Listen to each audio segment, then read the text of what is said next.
Hi, boys and girls. The read aloud that we're going to do from our anthology this week is called Jonathan Mouse Detective.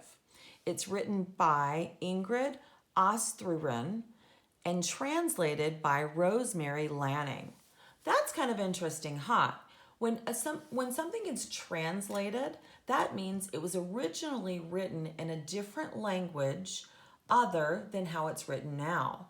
So I'm not sure what language it was written in before they translated it to English, but I thought that was really interesting that the story was originally written in a different language. So as I touch the words, I want you to read along with me. So you touch the words on your screen as I point to them on the page. Okay, here we go. Jonathan, the mischievous little mouse, was worried. The farm where he lived was not a happy place anymore. All the animals were miserable, and he had called a meeting to decide what to do. The farmer's wife has lost her golden locket, said Jonathan.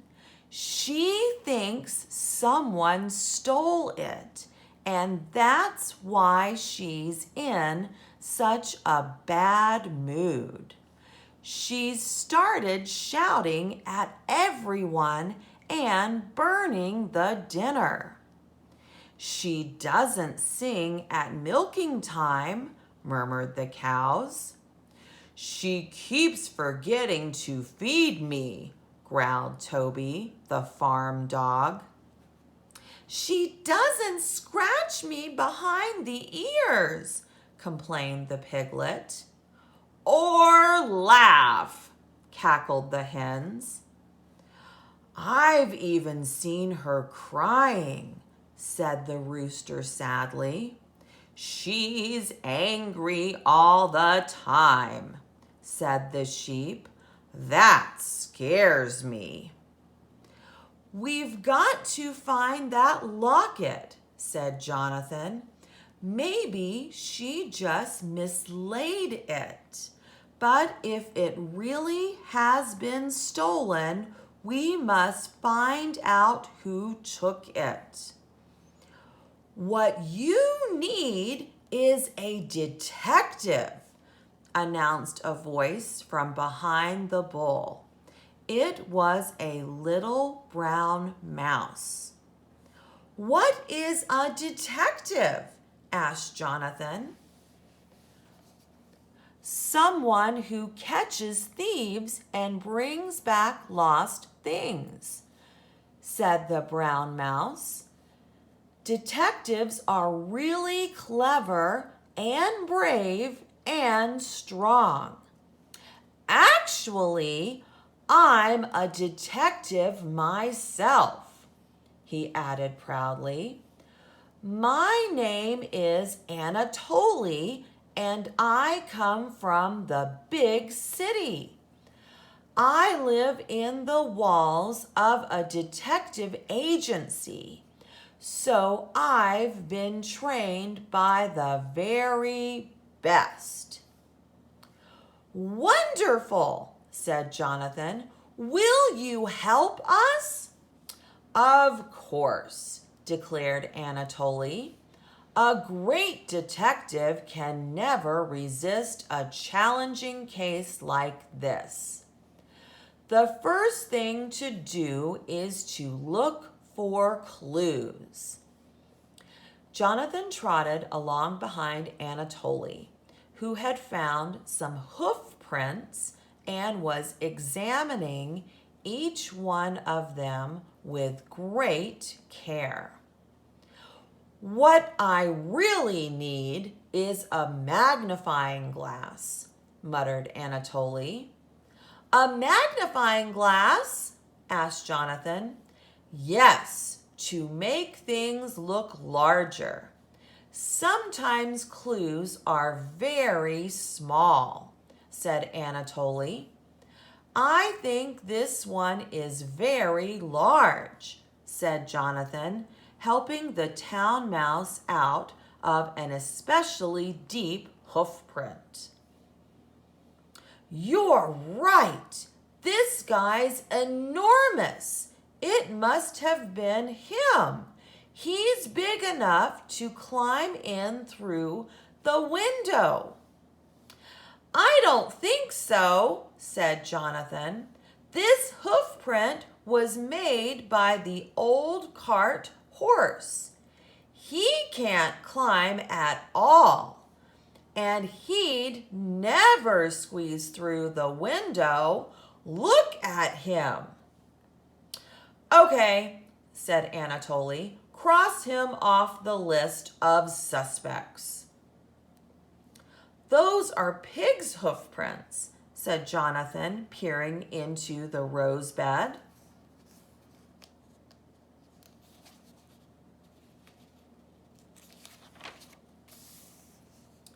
Then the pig did it, said Anatoly. Why else would he be lurking in the roses except to steal the locket the moment the coast was clear? I don't think so, said Jonathan. Our pig doesn't lurk. He just likes the sweet smell of flowers, especially roses.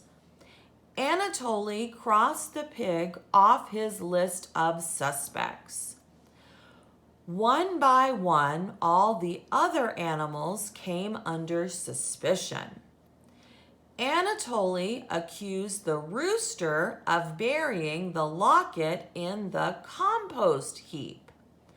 But the detective gave up his search pretty quickly when he discovered what a dirty, smelly place that was.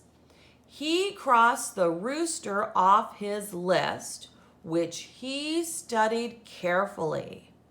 Aha, he said, nodding wisely. I should have suspected them all along.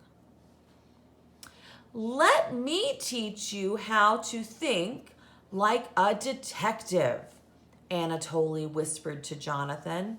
I've crossed the bull and cows off the list. They could have pushed their way into the farmer's bedroom, but the staircase was too narrow. So it must have been the dog, Toby, or the cat. Toby was seen burying something in the farmyard.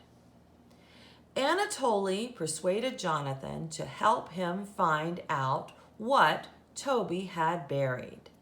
They dug in the dirt for hours, but all they found was an old bone. Then Anatoly accused the cat. Where were you on the night the locket disappeared? He demanded. The cat had promised to leave the two mice in peace until they found the locket.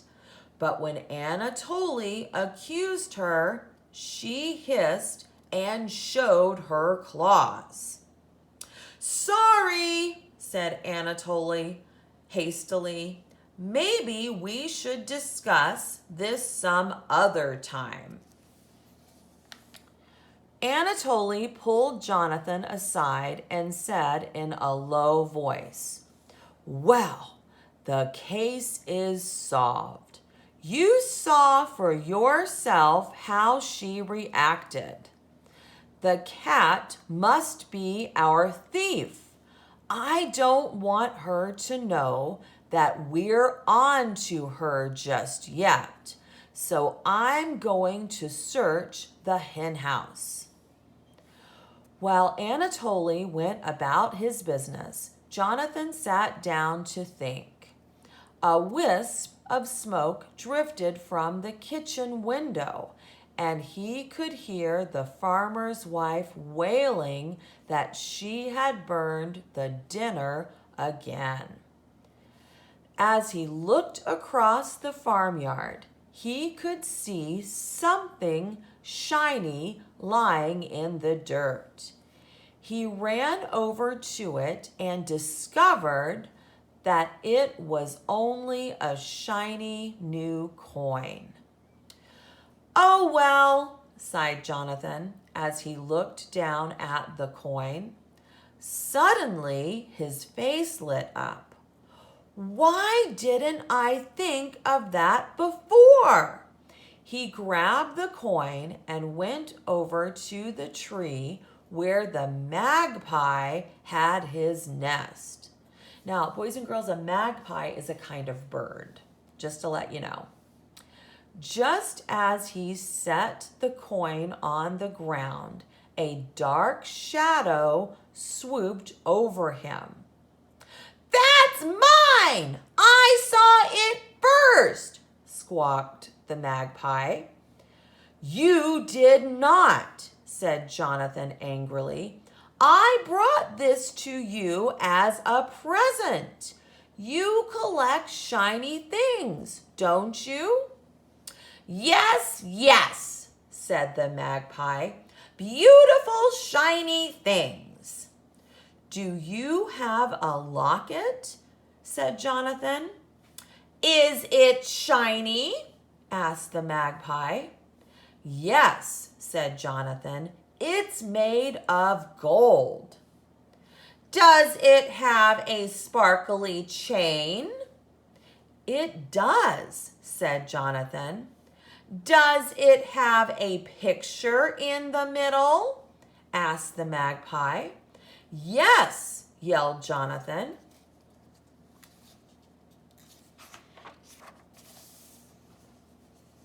"Haven't got one of those," said the magpie as he grabbed the coin and flew to his nest.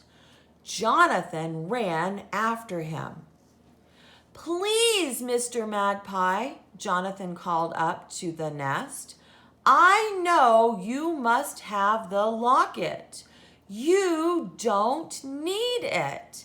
And the farmer's wife has been miserable since that locket disappeared. Please, I'll get you an enormous piece of cheese from the larder."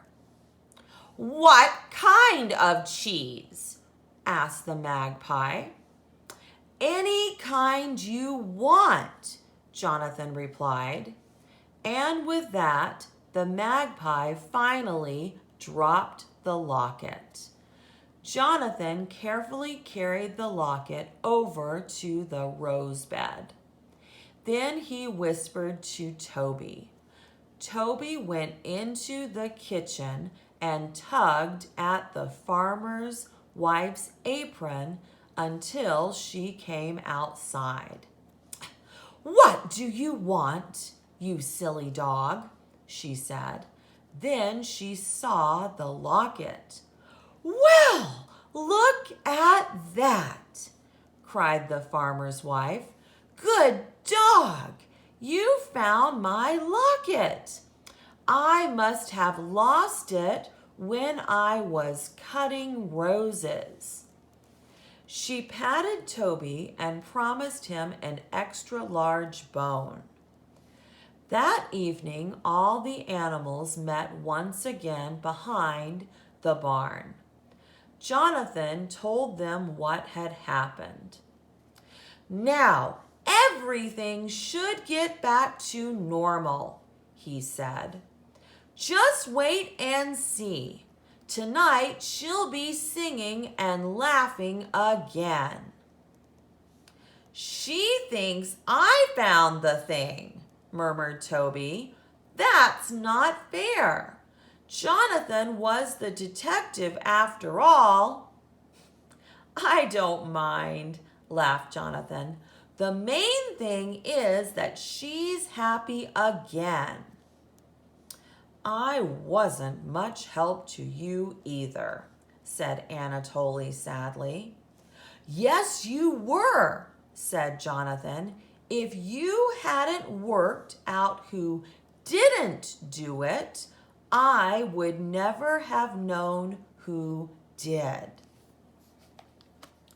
Anatoly nodded happily. You're beginning to think like a real detective. Why don't you come back with me to the big city? We could set up our own detective agency. No thanks, said Jonathan.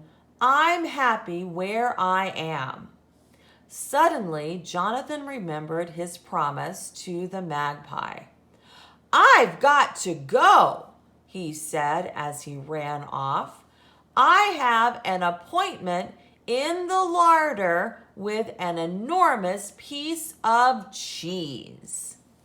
Okay, boys and girls, that's the end. I hope you enjoyed the story, and make sure that when you go back and read it again, point to the words, even though they're kind of hard in this story, but point to the words and please try to read it with me. Okay, thanks guys.